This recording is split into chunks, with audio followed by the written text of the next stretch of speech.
काल शक्तीपीठ महामार्गाची मोजणी सुरू होती आणि ते मोजणी सुरू असताना जमिनीची सहजपूर जवळा गावातील या गावामध्ये 600च्या जवळपास या गावाची लोकसंख्या अध्यक्ष महोदय। या गावकऱ्यांचा त्या शक्तीपीठाला विरोध आहे। विरोध आहे म्हणजे ते अलाइनमेंट काही चेंज झाली आणि तुम्ही ते अलाइनमेंट नवीन टाकली, त्यामुळे त्यांनी विरोध केला की तुम्ही जुन्या अलाइनमेंट प्रमाणे घ्या। आपण शेतकऱ्यांचं सरकार म्हणतो, कृषी प्रधान राज्य म्हणतो, शेतकऱ्यांच्या भावनाची कदरच करायची नाही अध्यक्ष महोदय।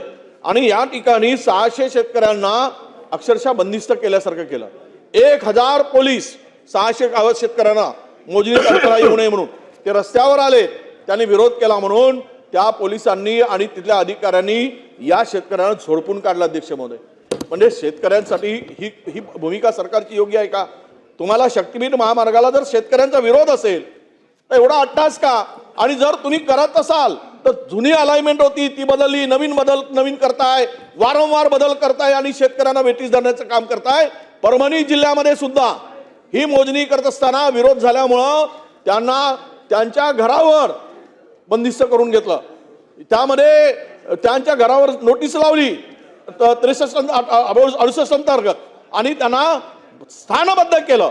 जे बाहेर पडलेत त्यांना धक्काबुक्की करून जबरदस्तीनं त्यांच्या घरापर्यंत लोटून बाहेरून साखळी लावली, कडी लावली बाहेरून। अरे हा कुठला अत्याचार आहे? आपण काही लोकशाहीमध्ये आणतो की नाही?